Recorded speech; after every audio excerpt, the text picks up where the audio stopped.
Hello students, we are going to perform Melday's experiment activity.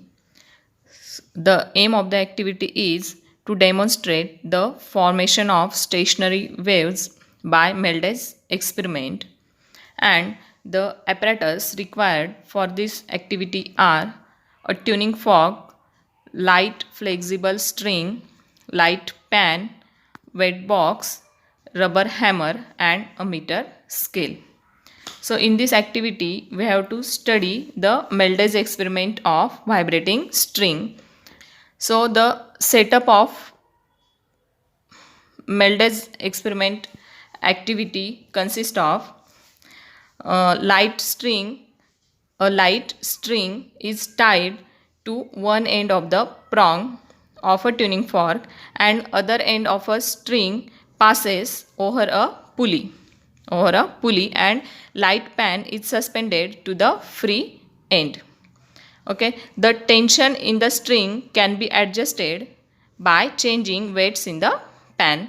So here the figure A shows that the perpendicular position of the tuning fork, that means the fork is adjusted so that its arms or prongs vibrate perpendicular to the length of the string, and it is called as a transverse position or a transverse mode. And the figure B shows that parallel position of a tuning fork, means the fork is adjusted so that its arms vibrate parallel to the length of the string, called as longitudinal mode or longitudinal position. The fork is set into vibrations by gently hammering a prong, and the tension in the string is adjusted to obtain a number of loops on the string. So see, in figure A there is two loops and in figure B there is only one loop. The loops are formed due to interference between wave starting from the fork and traveling towards the pulley, and the waves reflected back from the pulley. The stationary waves means the two identical progressive waves, that is transverse wave and longitudinal waves. So transverse wave and longitudinal waves means, transverse wave means the wave in which the particle of a medium vibrates in a direction perpendicular to the direction of propagation of the waves. And longitudinal waves means what? The waves in which the particle of a medium vibrates in a direction parallel to the direction of propagation of the waves. So stationary waves means the two identical progressive waves moving along the same path in opposite direction, interfere with each other by superposition. Then the resultant wave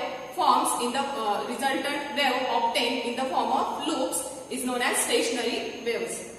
Simply we can say the stationary wave is the combination of two waves traveling in opposite direction, having same amplitude and same frequency. There are some conditions of the stationary waves. So first one is the two identical waves traveling in opposite direction along the same path, and the wave which have same amplitude and same frequency, and the wave which having same speed. So here these are the two progressive waves. So this is first wave traveling along the y direction, and this one is second wave traveling towards the x direction. That means they are formed by the superposition of the two waves in opposite direction. So here imagine the string is fixed at the two ends and some tension given to it. So if we pull the string at middle, or if we plug the string at middle and release it, at that time what happened? The string gets vibrating, okay, at a frequency. So the releasing of string produces the two progressive waves traveling in opposite direction. So the waves produces initially and the reflected waves combine to form the stationary waves. Okay, so this is the stationary wave, and this is the both sided arrow indicates that the motion of the particle on the string. So here this point denotes the antinode. Antinode means here the displacement of a particle, or you can say the amplitude of a particle is maximum, and these are the nodes. This is nodes.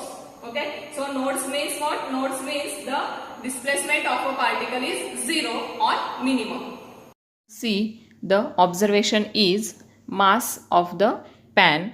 It is denoted by m0 and it is 3 gram.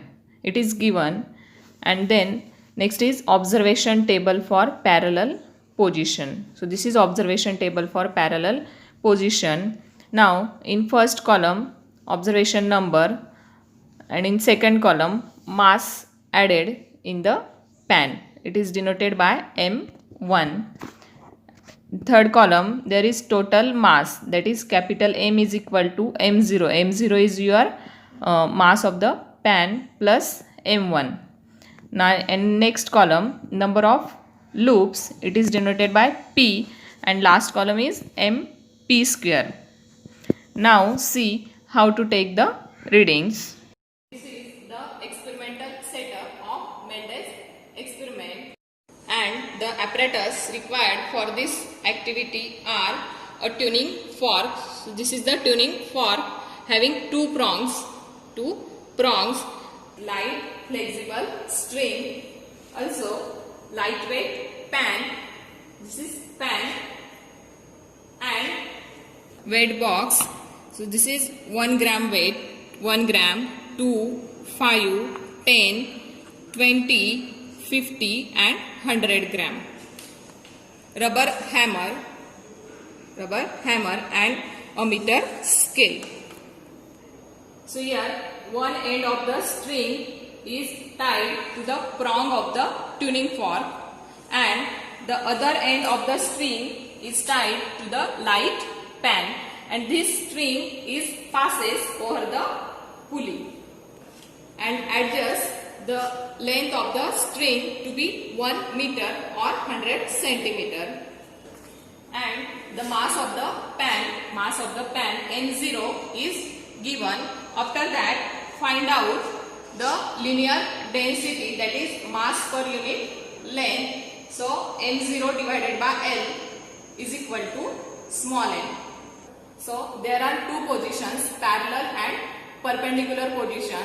So here we have to perform the parallel position. Keep the string under a suitable tension by adding weight to the pan. So here I have added 2 gram of weight to the pan,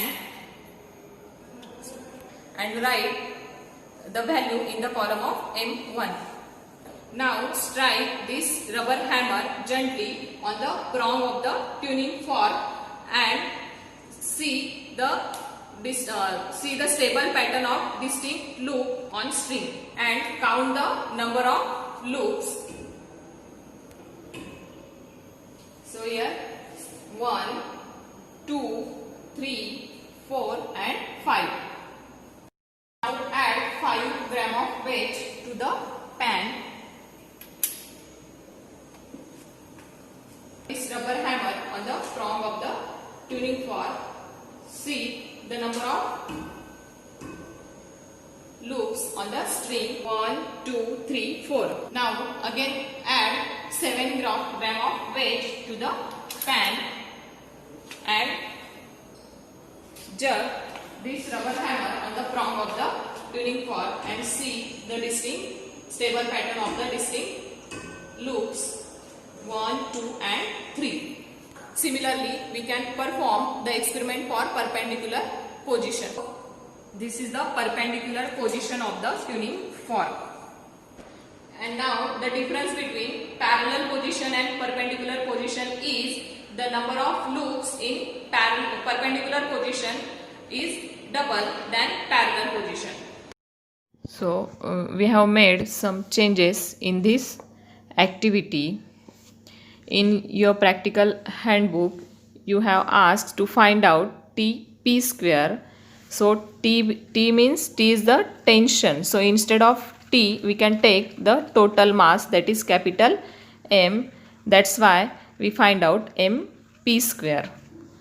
So here I have taken two sets of readings. So the first mass added in the pan is 2 gram and second one is 5. So the total mass, that is m is equal to m0 plus n1, so that 3 plus 2 is equal to 5, and second observation is 3 plus 5 is equal to 8. And the number of loops seen for the first mass, that is for 2 gram, so number of loops is 5, and for 5 gram the number of loops is 4. Okay, so the MP square is 125 and 128. Therefore, to find out the mean MP square, and mean MP square is equal to 126.5. And finally, the result is MP square is equal to 126.5, and which is constant. The precautions taken for this activity is, first one is strike a rubber hammer gently on the prongs of the tuning fork, and second one is the pan should be light and it should not touch the table or stand.